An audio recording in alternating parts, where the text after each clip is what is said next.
नमस्कार। अर्णव विलेचा की पाठशाला में आप सबका स्वागत है। आइए आज हम कक्षा 10वीं स्पर्श भाग 2 पाठ 7 रविंद्रनाथ ठाकुर द्वारा रचित कविता आत्मत्राण के पाठ्य पुस्तक पर आधारित प्रश्नोत्तर पर चर्चा करें। बच्चों, ये कविता जो है आत्मत्राण आत्मत्राण का मतलब था आत्मा को भय से मुक्ति। अब ये कविता जो है रविंद्रनाथ ठाकुर ने बंगला भाषा में लिखी थी और इसका अनुवाद किसने किया था? आचार्य हजारी प्रसाद द्विवेदी ने। बंगला भाषा में लिखी गई रचना और अनुवाद हिंदी में किया आचार्य हजारी प्रसाद द्विवेदी ने। अब इस कविता में कवि क्या कहना चाहते थे? हालांकि लोग प्रार्थना करते परमात्मा से क्या कहते हैं? भय मुझे कष्ट न दो, मुसीबतों से पार करो।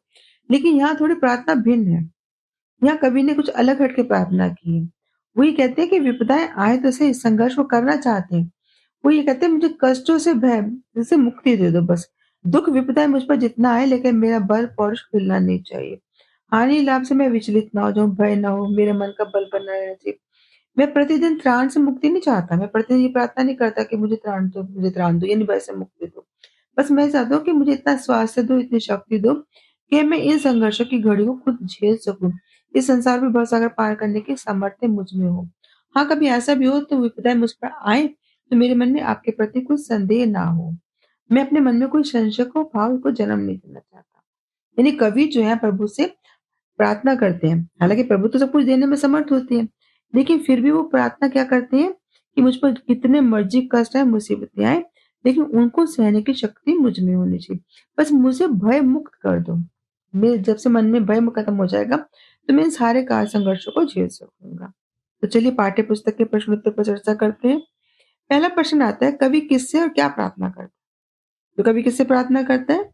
करुणामय ईश्वर से। ईश्वर कैसे है? करुणामय, यानी दया दिखाने वाले हैं। उनसे क्या प्रार्थना करते हैं कि उसे प्रतिदिन आने वाली विपदाओं से बचाने की याचना नहीं करता, बल्कि क्या करता है? उन कठिनाइयों पर विजय पाने की शक्ति रखना चाहता है। आकांक्षा करता है कि उसे इतनी शक्ति दे कि इन कठिनाइयों पर विजय पा सके। वह चाहता है कि दुःख से तप्त उसका जो हृदय है, उसको सांत्वना तो मिले, संकट की घड़ी में उसका विश्वास डगमगाना नहीं चाहिए। केवल इतनी प्रार्थना करता है कि विपत्ति के समय वह भयभीत ना हो। हर तरह का जो दुःख है, वंचना वंचना यानी धोखा, निराशा है, जीवन के संघर्ष है, इन पर वो विजय पा सके। वह ईश्वर की कृपा, शक्ति, सत्ता में अटूट विश्वास रखना चाहता है, ताकि विपरीत परिस्थितियों में भी उसका मनोबल दृढ़ बना रहे, टूटे नहीं। प्रश्न तो आता है, विपदाओं से मुझे बचाओ। ये मेरी प्रार्थना नहीं। कवि इस पंक्ति के द्वारा क्या कहना चाहता है? विपदाओं से मुझे बचाओ, ये मेरी प्रार्थना नहीं। यानी कवि ऐसी प्रार्थना नहीं करता कि मुझे मुसीबतों से बचाओ। आम लोग तो क्या करते हैं? प्रार्थना करते हैं कि मुझ पर कोई मुसीबत ना आए, कष्ट ना आए। लेकिन इन पंक्तियों के माध्यम से कवि कहना चाहता है कि विपदाओं से स्वयं जूझना चाहता है, स्वयं उनसे जूझकर छुटकारा पाना चाहता है। वे ईश्वर से ये अपेक्षा नहीं करता, उम्मीद नहीं करता कि उसे हर कठिनाई से वो बचाता रहे। कवि क्या चाहता है? आत्मविश्वासी बनना चाहता है। वे अपने साहस, पौरुष के बल पर विपदाओं से विजय पाना चाहता है। इन सारे जितनी मुसीबतें उनको पराजित करना चाहता है। वो स्पष्ट रूप में कहता है कि कदम-कदम पर ईश्वर की सहायता का वो आकांक्षी नहीं है, कि हर कदम पर ईश्वर जो है उसकी सहायता करने के लिए तत्पर है। वे ईश्वर से ये प्रार्थना भी नहीं करता कि उसके जीवन में दुःख, द्वंद, कष्ट, विपदा आए ही नहीं। उसकी केवल इच्छा ये है कि जब भी कोई मुसीबत आए, वे उससे घबराए नहीं, बल्कि आत्मविश्वास, निर्भयता के साथ हर परिस्थिति का सामना करने का वो साहस रखे। प्रश्न तीसरा आता है, कभी सहायक के ना मिलने पर क्या प्रार्थना करता है? सहायक यानी सहायता करने वाला। कभी कहते हैं कि यदि विपरीत परिस्थितियां आ जाती है, उसमें उसकी कोई सहायता करने वाला नहीं होता, कोई सहायक नहीं होता, तब भी वो क्या हो, उसका बल पौरुष से डगमगाना नहीं चाहता, नहीं चाहिए। वो ईश्वर से प्रार्थना करता है कि सहायक की अनुपस्थिति में भी उसकी मानसिक शक्ति बनी रहे, ताकि वो अकेले ही संघर्ष कर सके। कठिन समय में कोई उसका साथ दे चाहे ना दे, लेकिन वो अपना धैर्य नहीं खोना चाहता। हर कष्ट को वो साहसपूर्वक सहन करना चाहता है। बस वो इतनी प्रार्थना करता है कि प्रतिकूल परिस्थितियों में भी उसका मनोबल जो है अटल रहना चाहिए। वे हरदम हर स्थिति का सामना कर सके। प्रश्न 4, अंत में कवि क्या अनुनय करता है? अनुनय मतलब विनम्र प्रार्थना। तो अंत में कवि ईश्वर से यह विनम्र प्रार्थना करता है कि वे विपदाओं के कष्टों को स्वयं वहन करने में सक्षम हो। यानी उसमें इतना समर्थ्य होना चाहिए कि कभी आपदा या मुसीबतें आती हैं, तो उनके बोझ को वो खुद उठा सके। वह निर्भरता और साहस की कामना करता है। यानी उसका मन से डर खत्म हो जाए, हौसला उसका बना रहे। क्यों? ताकि कठिन परिस्थितियों में भी वह दृढ़ बना रहे। यानी कितनी भी मुसीबतें आए, वो डगमगाए नहीं, विचलित ना हो। कवि चाहता है कि दुःख की घड़ी में वह विनम्र बनकर बना रहे। यानी अगर दुःख सुख की घड़ी आती है, तो भी उसके मन में विनम्रता का भाव होना चाहिए। वह प्रभु का स्मरण करता रहे, अहंकारी ना हो जाए। होता क्या है कि सुख की घड़ी में लोग परमात्मा को भूल जाते हैं, दुःख की घड़ी में याद रखते हैं। तो कवि चाहता है कि जब सुख की घड़ी आ जाए, तो भी वो विनम्र बना रहे। उसके नतमस्तक रहे वो, शीश उसका झुका रहे, प्रभु को स्मरण करता रहे, अहंकार से दूर रहे। यानी दुःख आए तो वो स्वयं उसको झेल सके, उसमें संघर्ष करने के लिए उसमें आत्मबल बना रहना चाहिए। तो कवि ईश्वर से प्रार्थना करता है कि उसका साहस, आत्मविश्वास, मानसिक शक्ति ये उसकी बनी रहे, वो इसकी याचना करता है ना।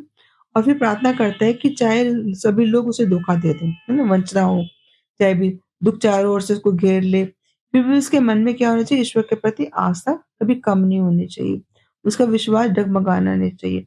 और दूसरी बात, वह सुख के क्षणों में भी हर पल प्रभु को याद करता रहे, ये वो कामना करता है। प्रश्न 5 आता है, आत्मतरण शीर्षक की सार्थकता कविता के संदर्भ में स्पष्ट कीजिए। अब शीर्षक की सार्थकता का मतलब, इस कविता का जो शीर्षक रखा गया आत्मत्राण, तो क्या ये कविता का शीर्षक उचित है? इस कविता में जिन बातों का वर्णन किया गया है, उसके आधार पर क्या ये शीर्षक उचित है? अथवा कविता कुछ और कह रही है, शीर्षक कुछ और है? तो हमें स्पष्ट करना होता है कि हाँ, ये शीर्षक उचित है, सार्थक है, तो कविता के संदर्भ से उसको स्पष्ट करते हैं। तो आत्मत्राण जो शीर्षक है, वो सार्थक है। कैसे सार्थक है? इस कविता में कवि ने अपने मन से जो है भय से मुक्ति पाने की प्रार्थना की है, यानी आत्मा को त्राण देने के लिए। आत्मा यानी मन, मन का योग को भय से मुक्ति पाना चाहता है। तो वह ईश्वर से प्रार्थना करता है कि केवल उसको भय का नाश हो जाए, जो भय है वो खत्म हो जाए, परंतु संघर्ष करने की शक्ति उसकी अपनी बनी रहे। तो संघर्षों की जिम्मेदारी वो खुद उठाना चाहता है, लेकिन भय से मुक्ति पाने के लिए प्रार्थना करता है वो। तो ये भावना के हिसाब से जो है कविता का जो शीर्षक है, मूल तत्व को सीधा जोड़ रहा है, इसलिए उचित है ये। आत्मत्राण का मतलब भी यही होता है कि आत्मा यानी मन का त्राण, अर्थात मन का जो भय है वो खत्म हो जाए, इससे मुक्ति मिल जाए। तो त्राण के और क्या अर्थ हो सकते हैं? बचाव होता है, आश्रय होता है ना, मानसिक भय को दूर करने का। तो अर्थ तो उचित ही है। तो कवि क्या चाहते हैं? वे चाहता है कि जीवन में चाहे दुःख कितने भी आए, दुःखों को वो निर्भय होकर वहन कर सके, यानी सहन कर सके। ये प्रार्थना ये नहीं करता कि उसके जीवन में दुःख ही ना आए, वह उनसे जूझने और सहने की शक्ति पाना चाहता है। बस एक यही वरदान मांगना चाहता है कि उसका बल, पौरुष है, वो कभी कम नहीं होना चाहिए, आत्मविश्वास उसका डगमगाना नहीं चाहिए, हर कष्ट को धैर्य से सहन कर सके। तो इस आधार पर जो कविता का शीर्षक है आत्मत्राण, वो मूल भावना को स्पष्ट कर रहा है, अतः ये शीर्षक पूर्णतः सार्थक है। प्रश्न 6 आता है, अपनी इच्छाओं की पूर्ति के लिए आप प्रार्थना के अतिरिक्त क्या-क्या प्रयास करते हैं? यानी जब कभी हम कुछ चाहते हैं ईश्वर से, तो हम प्रार्थना करते हैं। प्रार्थना करने के अतिरिक्त क्या कुछ और भी करते हैं? हम लगातार प्रयास करते हैं किसी काम के लिए? नहीं। तो कवि ये पूछना चाहते हैं। तो यहाँ आएगा कि अपनी इच्छाओं की पूर्ति के लिए हम प्रार्थना के साथ निम्नलिखित प्रयास करते हैं। क्या करते हैं? कठिन परिश्रम निरंतर संघर्ष करते हैं। यानी जब भी कभी मुसीबतें आती हैं, कुछ भी होता है, तो हम परिश्रम से मुँह नहीं मोड़ते हैं। हम खुद लगातार कोशिश करते रहते हैं, चुनौतियों का साहसपूर्ण सामना करते हैं। तो कष्ट सहन करने के लिए तैयार रहते हैं। यानी जो भी हमारा लक्ष्य है, उस लक्ष्य प्राप्ति के लिए हम क्या करते हैं? उन कठिनाइयों को, उस दर्द को धैर्यपूर्वक सहन करते रहते हैं। नहीं, ईश्वर से प्रार्थना तो कर रहे हैं इच्छाओं की, साथ-साथ हम ये काम भी करते रहते हैं। अपनी शक्ति का संचय कर उससे सही दिशा पे लगाते हैं। यानी हमारे पास जितनी क्षमताएँ हैं, ऊर्जा है, हमारे समय है, हम एकाग्रचित्त होकर अपने सबको उस लक्ष्य की ओर मोड़ लेते हैं। तभी तो हम उस लक्ष्य को पा सकेंगे ना। यानी हमारा अगर सारा ध्यान उस इच्छा की ओर हो जाएगा, जिस लक्ष्य को हम पाना चाहते हैं, अपनी शक्ति का संचय करके हम उस दिशा में लगा देते हैं, तो क्या होता है कि हम अपने लक्ष्य को पा सकते हैं। तो हम इच्छाओं की पूर्ति के साथ प्रार्थना करते-करते हम ये सारे काम करते हैं। अपना ध्यान व एकाग्रचित करने की कोशिश करते हैं। एक बात और भी है कि हम दूसरों की सहायता पर निर्भर नहीं रहते। अपनी इच्छाओं की पूर्ति के लिए हम खुद भी तो आत्मनिर्भरता बनते हैं। अपने पौरुष पर, बल पर हम भरोसा रखते हैं, ताकि हम उस काम को कर सकें। अगर हम सिर्फ केवल दूसरों का मुँह ताकते रहेंगे और खुद कुछ नहीं करेंगे, तो कैसे काम होगा? सफल ही नहीं हो सकता। और दूसरी बात ये है कि सफलता मिलने तक हम धैर्य भी बनाए रखते हैं। जब तक हम सफलता नहीं मिलती, हम प्रयास करते रहते हैं, साथ में धैर्य को भी बनाए रखते हैं। उतावलापन नहीं दिखाते। उतावलापन से तो कभी भी काम बिगड़ सकता है। निरंतर प्रयास करते रहते हैं। जैसे चींटी देखते हो ना, कैसे निरंतर प्रयास करती रहती है, रुकती नहीं है, सतत प्रयास करती रहती है, संयम से काम करती रहती है। वैसे हम क्या करते हैं, ईश्वर से प्रार्थना करते रहते हैं अपनी इच्छाओं की पूर्ति के लिए, साथ में धैर्य भी बनाए रखते हैं, उतावलापन नहीं दिखाते। कठिनाइयों से नहीं घबराते, पीछे नहीं हटते। अब जैसे आप जीवन में देखते हो कभी-कभी बहुत सारे हर्डल्स आ जाते हैं, बाधा आ जाती है। तो क्या हम हर्डल्स को, बाधाओं को देखकर रुक जाते हैं? नहीं ना, हम उसको पार पाने की कोशिश करते हैं। क्यों? कहा भी तो गया है, मन के हारे हार है, मन के जीते जीत।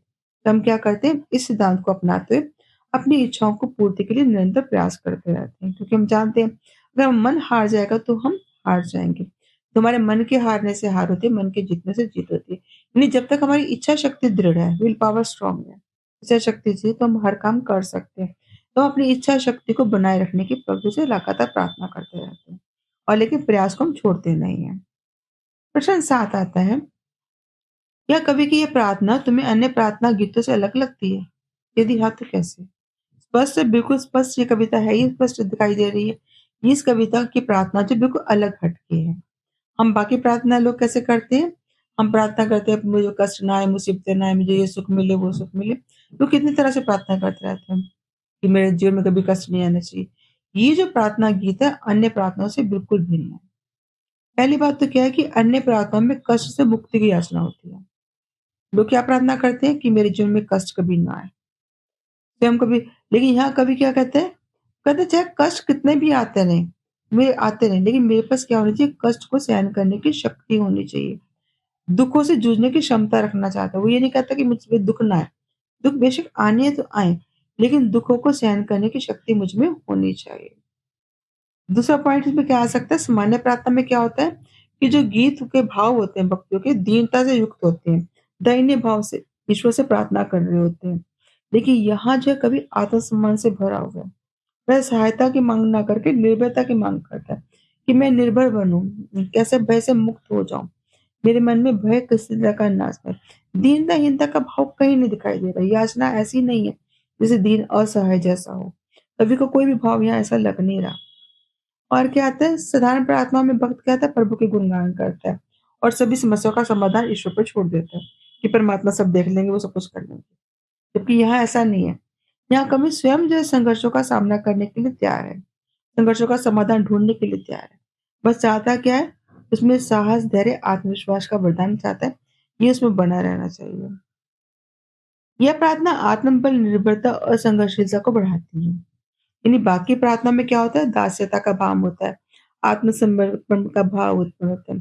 जबकि यहाँ कैसे भाव है, यह स्वयं का अस्तित्व को पीछे हट जाता है, मनुष्य का स्व अस्तित्व पीछे हट जाता है। यहाँ कैसी प्रार्थना वो करते हैं कि उसमें आत्मबल बना रहे, संघर्षशीलता बनी रहे, दास्यता का भाव यहाँ कहीं स्पष्ट नहीं होता। इस कविता में सांसारिक और भौतिक सुख की कोई कामना नहीं है।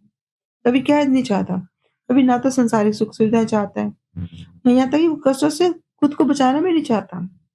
वो कहता है कि विपदाओं से वो बस केवल भयग्रस्त ना हो, यानी भय नहीं आना चाहिए, और सुख के समय भी क्या चाहता है, प्रभु को स्मरण करते रहना चाहता है। यहाँ ईश्वर जो है क्या कहते, ईश्वर से क्या प्रार्थना की कि कर्मशील बने रहने की, यानी निरंतर प्रयास करता रहे, कर्म करता रहे, आस्था को परमात्मा में बनाए रखना चाहता है, साहसपूर्वक आगे बढ़ने की प्रार्थना करता है। तो इसलिए ये जो प्रार्थना है, ये अलग हटके प्रार्थना है। मनुष्य की जीवटता का, यानी जीवट शक्ति का, जीवन शक्ति जिसको हम कहते हैं, दृढ़ बने रहना, मजबूत बने रहना, संघर्षों से जूझने की ताकत रखना, तो आत्मविश्वास को सर्वोपरि मानती है। ये प्रार्थना जो है वास्तव में अन्य प्रार्थनाओं से बिल्कुल भिन्न है। कैसी है? ऊर्जावान है, प्रेरणादायक है। प्रेरणा। प्रश्न खा, निम्नलिखित अंशों का भाव स्पष्ट कीजिए। पहला आता है इसमें, नतशिर होकर सुख के दिन में तब मुख पहचानो छिन छिन में। अब इन पंक्तियों में कवि क्या करना चाहते हैं, नतशिर होकर, यानी सिर को झुकाकर, नत होकर, सुख के दिनों में भी, जब जीवन में सब कुछ अच्छा हो रहा हो तो भी मैं क्या करूं, विनम्र हो जाऊं, नतशिर होकर, हर क्षण क्या करूं, तब को पहचान, तुम्हें स्मरण करूं। सामान्यतः लोग क्या करते हैं, दुख के क्षणों में परमात्मा को याद करते हैं और सुख के क्षण आते हैं तो ईश्वर को भूल जाते हैं। परंतु कभी ऐसा नहीं चाहता। वह चाहता है सुख के समय में मैं अहंकार मेरे मन में न आए, मेरा मन विनम्र बना रहे, हर क्षण में ईश्वर के प्रति कृतज्ञता मेरे मन में बनी चाहिए।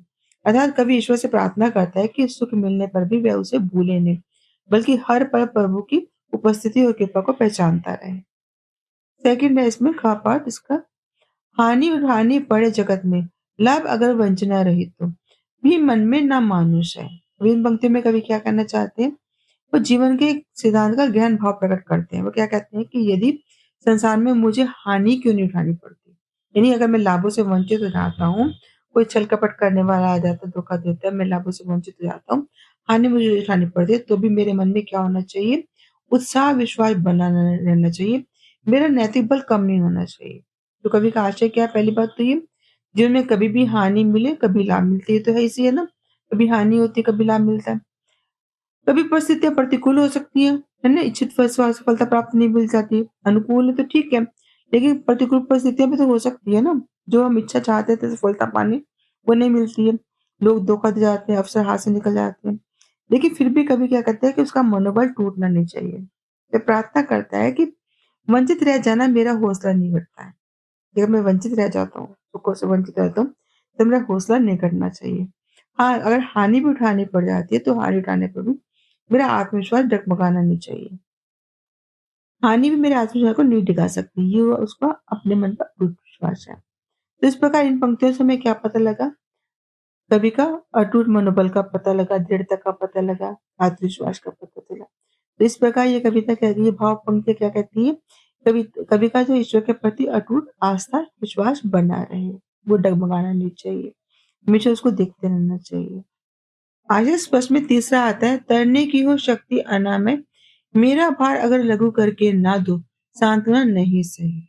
अब इन पंक्तियों में कवि ईश्वर से प्रार्थना करते हैं कि उसमें साहस और आत्मबल बना रहना चाहिए। वो कहते हैं कि यदि संसार सागर को पार करना है, यानी तैरना है, तो मुझे क्या करो? निर्मल, स्वस्थ और दृढ़ शक्ति वाला प्रदान कर दो।